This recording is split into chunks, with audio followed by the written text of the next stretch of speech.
Hoje, nós vamos retornar aos princípios globais da construção de patrimônio no longo prazo. Isso porque eu não paro de ver o investidor sendo jogado de um lado para o outro pelas próprias emoções e, com isso, prejudicando mais e mais as suas perspectivas de futuro, pelo menos no que diz respeito aos investimentos. Por isso, hoje eu quero juntar nesse vídeo os principais pilares de conhecimento necessários para uma saudável manutenção de um portfólio de longo prazo, visando ali a independência financeira. Esse vídeo quer te educar para você que já está construindo sua carteira, consiga de fato seguir o processo que vai te levar até a sua eventual aposentadoria. Então, preste bastante atenção, porque esse vídeo não vai ser o mais simples. E é prestando atenção até o final e vendo como esses pilares que eu vou te ensinar interagem entre si, que você vai conseguir extrair o verdadeiro valor desse vídeo. Sendo mais específico, há pouco tempo atrás a gente teve uns dias ali de disparada do dólar, onde o sentimento do investidor brasileiro ficou na vala. Junto desse momento, o Ibovespa chegou a retornar ali aos seus 122 mil pontos, que na verdade nem é tão baixo assim, nem é uma queda gigante. E mesmo não sendo nada catastrófico, o que eu vi de investidor falando de migrar sua carteira para ativos internacionais americanos não entra na minha cabeça. Exatamente quando o dólar dispara e a bolsa brasileira cai, que o desespero bate e as pessoas resolvem vender o que caiu para comprar o que subiu. E tudo isso num contexto do S&P 500 mostrando a maioria dos seus indicadores já bastante esticados. Inclusive, pouco depois a gente viu uma forte recuperação do Ibovespa e o próprio S&P 500 ensaiando uma queda que a gente não sabe se vai continuar ou não. Então, a ideia é que ao fim desse vídeo você esteja munido dos conceitos essenciais que vão te proporcionar paz e confiança na sua estratégia para que você consiga, de fato, manter os seus ativos por longo prazo, com base, é claro, em estudos estatísticos e nos ensinamentos de alguns dos maiores investidores que conhecemos. Só o conhecimento pode nos preparar para os desafios do mercado. Se gostar do vídeo, deixe seu like, se inscreve no canal, ativa o sininho. Se gostar muito, venha ser membro. Além de acesso antecipado aos vídeos, membros desbloqueiam a nossa plataforma de análise fundamentalista de ações, além de liberarem todos os métodos do nosso site de valuation. Tudo aqui numa única assinatura. O primeiro conceito básico que eu vou provar para vocês é uma frase que vem do nosso querido Warren Buffett. Time in the market beats time in the markets. Ou em português, em tradução um pouco livre, tempo investido no mercado ganha de acertar o tempo do mercado. Para a gente entender a fundo esse conceito, eu montei uma planilha que eu já vou lhe mostrar. Mas a própria fórmula dos juros compostos já nos dá boas dicas. Olhando para ela, a gente vê que o fator exponencial é exatamente o tempo, sendo ele a variável mais importante. Seguida, obviamente, ali do valor do aporte. E, por fim, a taxa de retorno. E é exatamente isso que eu quero mostrar para vocês aqui na planilha. A gente tem aqui nessa coluna um aporte inicial de R$20 mil, tanto na renda fixa quanto na renda variável. Só que a gente vai considerar na renda fixa que você está pegando um CDB ali com um vencimento a cada 5 anos. O que já é um vencimento ok, considerando que tem um monte de CDB aí de 3 anos ou até menos. Mas para também não ser tão tendencioso para a renda variável, eu escolhi fazer com 5 anos, e a cada 5 anos o CDB vem crescendo aqui, no caso a gente vai estar calculando 11% ao ano, e quando chega no 5º ano ele vence, aí ele tem que pagar um pouquinho de imposto de renda e sobra o resto aqui. E esse processo vai se repetindo a cada 5 anos, quando paga um pouquinho de imposto de renda e fica o resto. E por aí vai. Já na renda variável a gente não vai ter essa incidência do imposto de renda porque a gente está simulando um buy and hold tradicional. Porém, com uma taxa menor. Aqui a gente está falando de 9,8% como rentabilidade dessa carteira de renda variável versus 11% da renda fixa. Mesmo nos primeiros 5 anos, com esses 20 mil de entrada, iniciando os aportes, a gente já tem um pouquinho de vantagem aqui na renda variável, mas pequeno ainda, coisa de R$300. Quando a gente vai para o 10º ano e a gente compara o valor acumulado na renda variável versus o valor acumulado após a incidência do imposto de renda, a diferença já ficou um pouco maior, de R$900. No ano 15, a gente já tem aqui 81.295 na estratégia de renda variável e, após pagar o imposto de renda, ficamos aqui com 79.300 nessa estratégia de CDBs. Então a diferença aqui já é de R$2.000. Quando a gente chega no ano 20, a diferença aumenta mais ainda, 4.000 e pouco. No ano 25, segue aumentando e por aí continua. Eu sei que essa é uma planilha simples, mas o conceito que ela nos traz é muito importante. Uma taxa, mesmo que seja menor, num ativo perpétuo, onde você pode simplesmente não vender e evitar a incidência do imposto de renda, tende no longo prazo a bater uma taxa maior, né, uma taxa nominal maior, que vai ali sendo abatida do imposto de renda de tempos em tempos durante os vencimentos. Quanto maior o tempo analisado, maior essa diferença vai ser. Mas essa não é a única variável. O tamanho do aporte inicial também faz uma diferença. Com um valor maior, a gente tem um pouco mais de vantagem para a renda variável. E também, se a taxa ficar muito grande, quanto maior as taxas sendo comparadas, a gente acaba tendo mais lucro no momento do vencimento, logo paga um pouco mais. Então, também vai aumentando a vantagem para a renda variável. E tem um ensinamento muito básico de se tirar disso aqui. Para de ficar desesperado com a taxa de rentabilidade que você consegue na sua carteira. Até porque a gente está aqui calculando a renda variável como se ela fosse crescer 9,8 certinho todo ano, e não é isso que vai acontecer, né? Você pode até conseguir uma média de 9,8, talvez até mais, no longo prazo, mas vai ter um ano que vai cair 3, vai ter um ano que vai cair 7, depois vai subir 20, e na média você vai ter isso aqui. Mas ainda assim, essa planilha é bem interessante para nos passar esse conceito. Com isso, fica claro porque mesmo uma ação nem tão boa assim, que entrega uma rentabilidade ali de 9 e pouco por cento ao ano, tende a, no longo prazo, bater a renda fixa. Então, por favor, já pode parar de ficar desesperado toda vez que a Selic sobe e começar a vender tudo, até porque só se chega no longo prazo com calma e paciência. Pelo menos agora você sabe que mesmo com uma rentabilidade menor, a renda variável, pelo simples fato de ser um ativo perpétuo, tende a superar a renda fixa no longo prazo. O próximo conceito-chave desse vídeo vem de um estudo conduzido lá na Bolsa Americana, que nos mostra o quanto dos retornos do S&P 500 vem dos melhores dias de performance, que são poucos ao longo dos anos. E ainda por cima nos mostra que, em geral, esses dias vêm exatamente em meio aos bear markets, tornando esses o período mais importante do investidor se manter comprando. Infelizmente, são também os períodos onde haverá mais desespero e medo na comunidade dos investidores. E, por consequência, são os períodos mais difíceis de manter os seus ativos.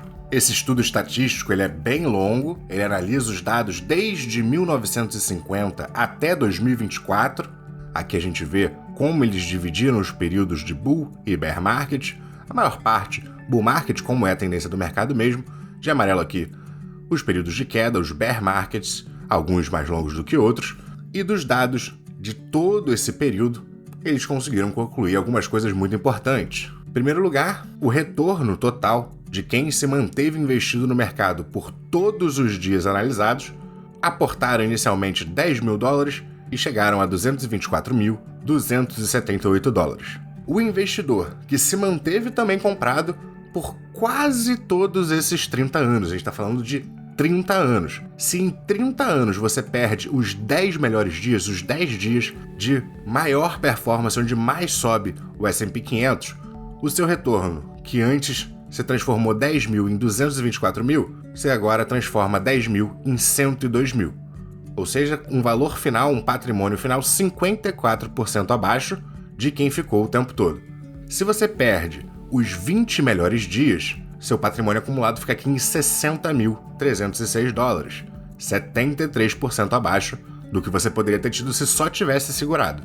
Se você perde os melhores 30 dias, seu patrimônio acumula $38.114, 83% abaixo de quem se manteve todos os dias no mercado.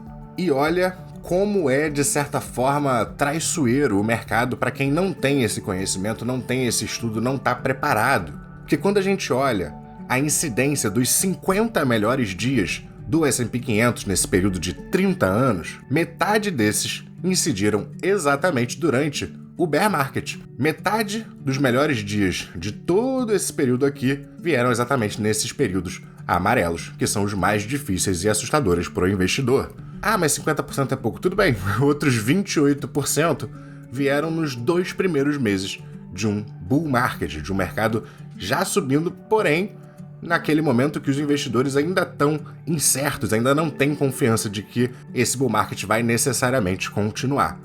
Ou seja, somando os dois, 78% dos melhores dias do mercado vem quando as pessoas estão mais incertas.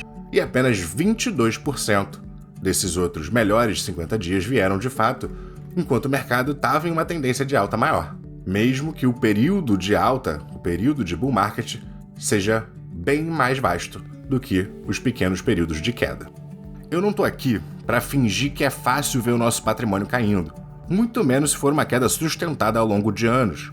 Mas exatamente por ser tão difícil, se torna crucial a gente ter esse conhecimento do funcionamento do mercado, para que a gente consiga seguir firme na nossa estratégia de buy and hold, que, vamos lembrar, é a única estratégia de renda variável que funcionou ao longo dos anos nos mais diversos períodos analisados. E é construindo esse conhecimento sobre as dinâmicas do mercado que a gente caminha a um ponto onde se aguenta os períodos difíceis.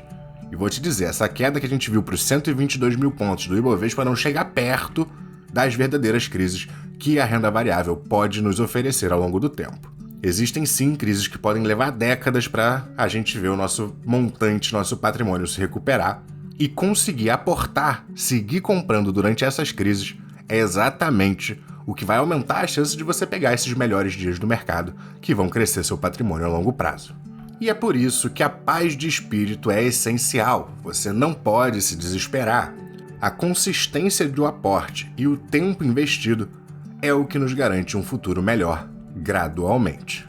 A exposição à renda fixa, ela é maravilhosa, mas ela deve ser medida pela sua tolerância ao risco. Se com uma pequena queda as pessoas já se desesperam assim, é porque essas pessoas estão mal alocadas e precisam reduzir o risco do seu portfólio, introduzindo talvez mais renda fixa. No próprio Brasil, onde a gente tem uma renda fixa no momento atual bastante atrativo, ou, para quem estiver totalmente desacreditado da moeda brasileira, pode ser renda fixa até nos Estados Unidos, o que não é o meu posicionamento pessoal. Mas cada um é um, estou tentando falar de uma maneira que abranja diferentes pessoas. Agora, mesmo eu não tendo essa descrença na moeda brasileira, a gente tem e tende a continuar tendo uma inflação maior que os Estados Unidos.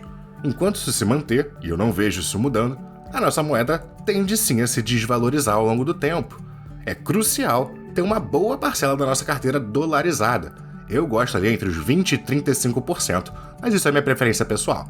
Até porque, para o residente brasileiro, ainda mais em fase de crescimento do patrimônio, está cada vez menos otimizado fiscalmente investir lá fora.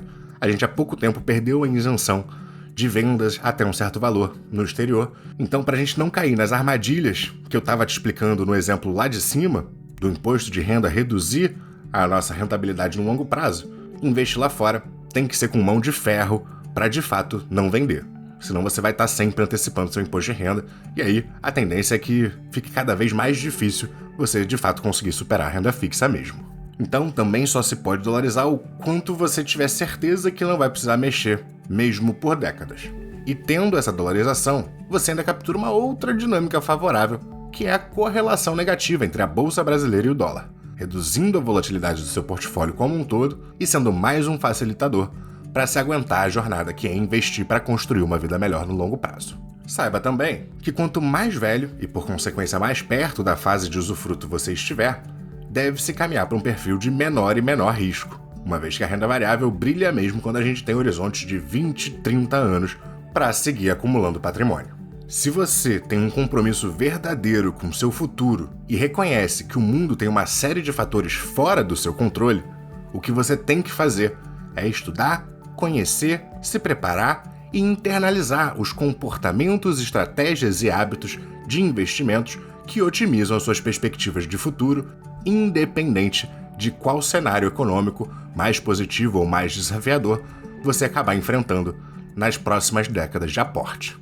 Em geral, a diversificação que te beneficia na dolarização, como já expliquei, também pode trazer benefícios quando aplicada em outros eixos além do geográfico. Diversifique em setores, busque empresas de riscos complementares, como já expliquei em outros vídeos, e diversifique até no eixo da estratégia de seleção de ativos, abrangendo em sua carteira ativos selecionados por estratégias de mais crescimento, mais voltadas ao valor, talvez um pouco de deep value, e por aí vai. E a gente pode dizer que o cerne do que eu estou falando aqui é bastante inspirado, ou no mínimo paralelo, à estratégia de Ray Dalio de um All-Weather Portfolio. Um portfólio, uma carteira que resiste a todos os climas de mercado, que eu também já citei em outros vídeos, que é a base da minha estratégia pessoal de construção de carteira. Se quiser conhecer mais, vou deixar como recomendação no fim desse vídeo aqui, junto com um outro que explica a lógica de algumas das principais estratégias que você vai encontrar no mercado. Então, com esses 2 vídeos você vai ter uma visão bem mais ampla de como planejar seus investimentos. Não esquece do like, muito obrigado por assistir até aqui, bons investimentos, venha ser membro e até a próxima!